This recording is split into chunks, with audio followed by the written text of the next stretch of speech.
Hello, everybody. Erin LaFave here, part 2 of the Connecting with Plants series for this month. And so we had to change the time today because we had a guest speaker in the Plant Priestess Circle, and she's in the UK. So there's a little time shift, 6-hour difference, and we had to move things around a little bit. So thank you for your flexibility and coming to this part 2 on a different time. So part 2 is going to be coming up here in just a couple seconds. Just waiting for some people to jump on. Shifting my lighting here. There we go. A little too bright there. So part 2 of this series, Connecting with Plants.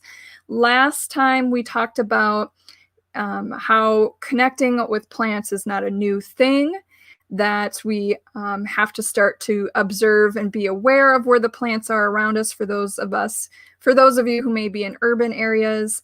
And we also talked about what it feels like to connect with plants. In the Plant Priestess Exploration Facebook group, I asked the question, what does it feel like to connect with plants? And there was a lot of responses in there. So if you're in that Plant Priestess Facebook group, the free exploration group, you can see those comments there. So today I want to encourage people to connect with plants the same way that we do when we are connecting with our fellow humans, and also think about how you create connection with the animals in your life and around you, because it's easy for us to think about connecting with other beings that look somewhat similar to us. Animals have eyes, they have a mouth, they have nose, they have ears. Our fellow humans have many of those similarities too. And we meet other people that may not have all of the same sensory capabilities that we have. And so we have to adjust how we connect with them as well. So thinking about all of the different ways that we connect with humans, our fellow humans, our pets, wildlife, think of all those ways that you connect, and then try to mirror that in the way that we connect with plants. So today's part 2 series, part 2 of series 5 is about how do we actually do that connection. We know how it feels. We know that's important. We have this kind of sensation within ourselves that we want to connect, that we do connect, and this is nothing new. Humans have been doing this for a long time. So how do we actually do it? And one of the ways is to connect in like the same way that we do with other pets and wildlife and our fellow humans.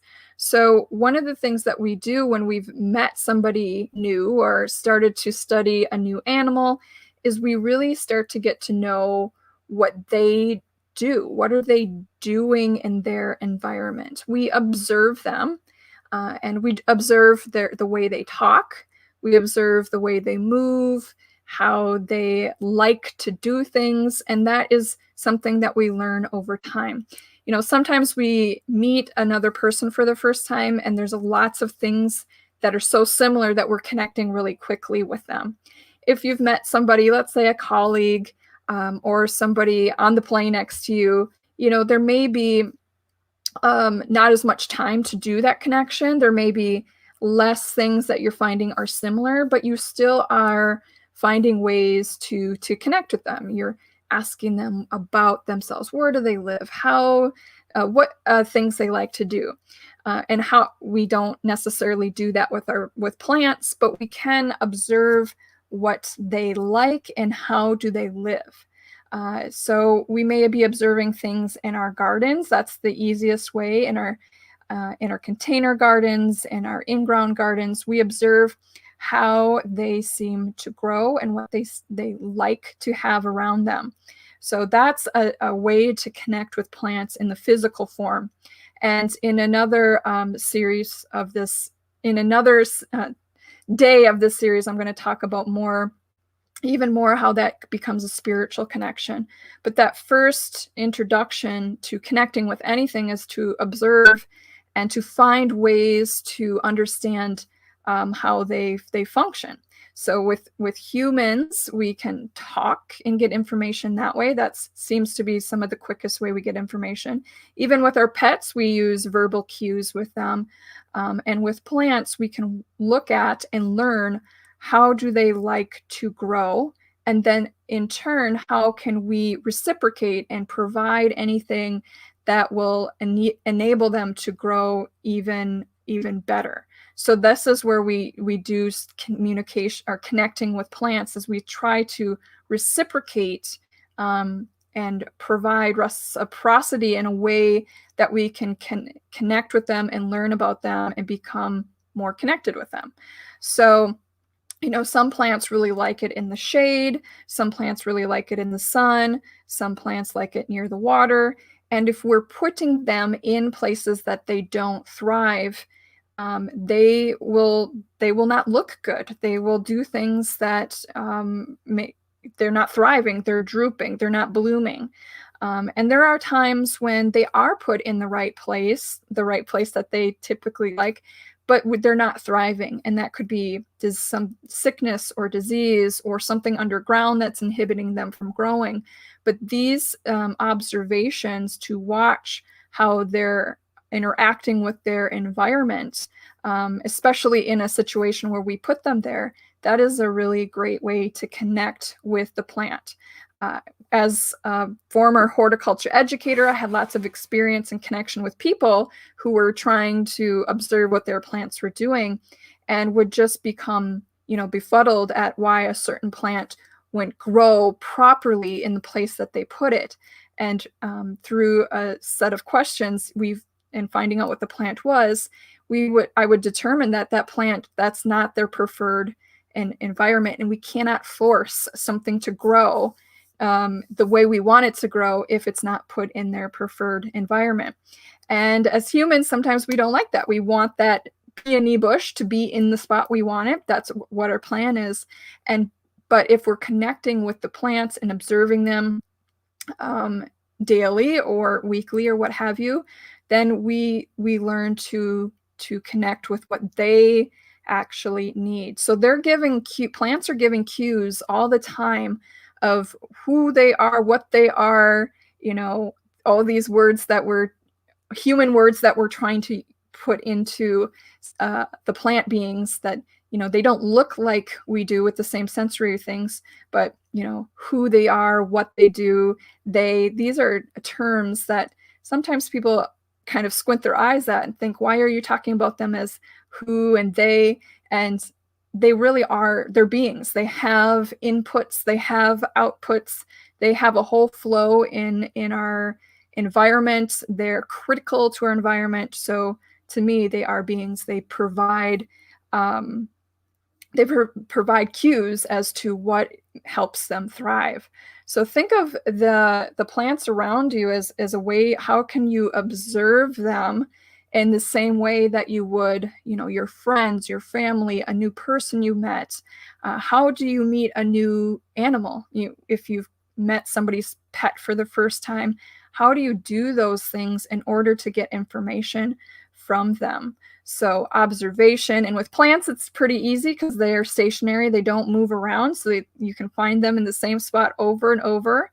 Our friends don't come with a book that we can read of what their preferred things are, but plants, we do have books on plants and their preferred growing ways. We know what they look like throughout their life. That's another way to connect with plants. They do change throughout their growing cycle. And so what do they look like as they're first growing, in their reproductive cycle if they have one, and down into the dormant season, and so on and so forth.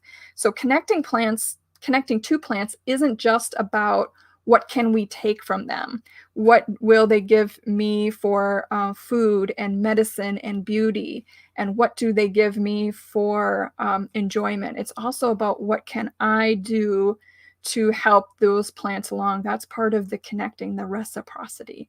So, you know, our pets give us lots of enjoyment. We train them to do tricks and to behave in the way that we need them to do around humans.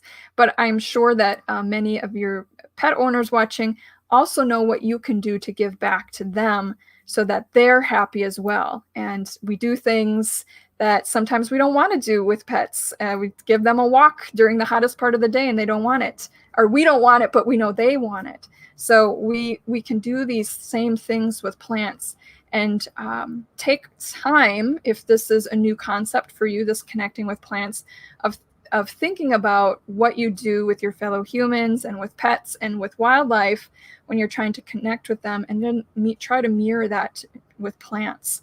So with wildlife, if we're trying to, observe them, let's say we're trying to watch some white-tailed deer, you love white-tailed deer, let's say, and you want to get close to them. Well, what would you do? You would have to go find where they live, and you would have to observe them, and they would have to get to know you and your mannerisms. I just watched a friend post a picture of a chipmunk coming up to her hand, a wild chipmunk coming up to her hands and taking some food from her hands. And that takes a while to gain that trust and that connection from a wild animal to be able to come up to you. They have to get to know you. You have to slow down usually so that they can gain that trust. So, we can do these things with plants too. Going up to a plant and wanting to connect with it right away, figure it out. What does it do? What can it do for me? How can I help it? That does take time as well. So as we move along in this 5-part series about connecting with plants, we'll start to get into that energetic and spiritual talk about connecting with plants, and the other ways of knowing, getting into intuitive concepts and ideas and perspectives about gaining information from plants using that other skill that humans have. We have our senses as a way to get information. We also have scientific methods of gaining knowledge, and we also have these other intuitive ways that we've always had throughout our human history. And I believe in my heart and spirit and mind that many of us humans have lost that connection with the natural world, and that connection, and certainly that reciprocity of what can I provide nature for it to thrive as well. So connecting with plants, really try to reflect your interactions with plants and how you already do that with humans, with wildlife, with pets.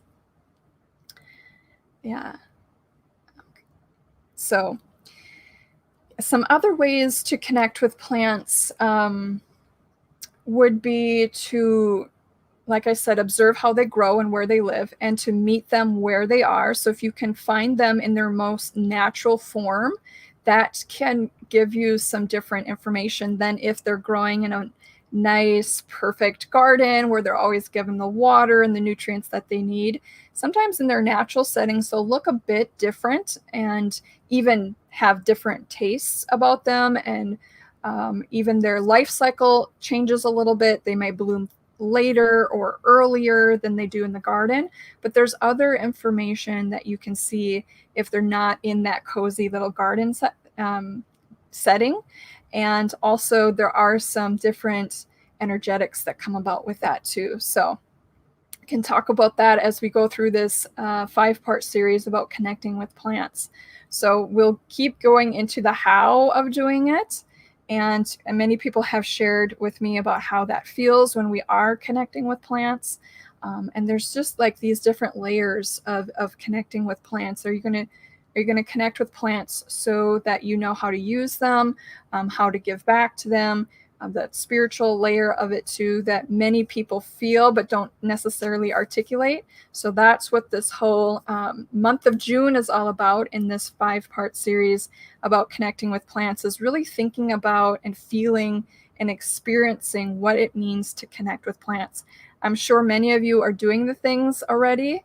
And then there's this added layer of talking about it, articulating it, and another layer of practicing new things and deepening our practice of what we're already doing and learning some new perspectives and ways of interacting with the plant so that we feel more connection. So I know many of you feel really at peace and at ease and comfortable and joyful when you're connecting with plants.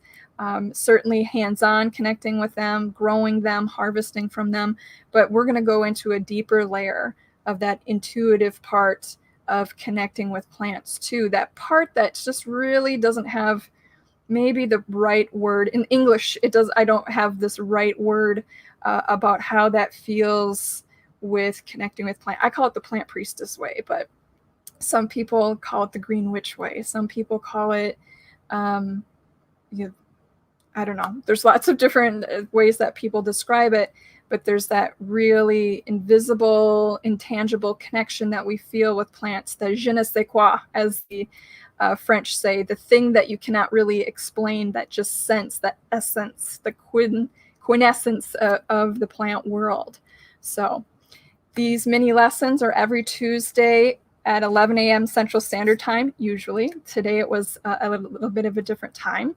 So join us again back here we're in the Plant Priestess Exploration free Facebook group there.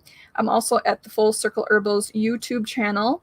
And I also will often, not all the time, but many times be in the Full Circle Herbals Facebook page as well. So each one of these episodes is made into a podcast at my podcast channel, which is Herbs, which stands for Herbs with Erin, Remedies for Body and Spirit. And we also turn it into a blog too. So there's many ways that you can be watching these live or watching the replays, and we'll let you know where the blog post lands and when the podcast goes up as well. So thanks for watching, everybody. Let me know if you have some new ways that you're now going to connect with plants, and share that with us in the comments. So have a great day. Take care.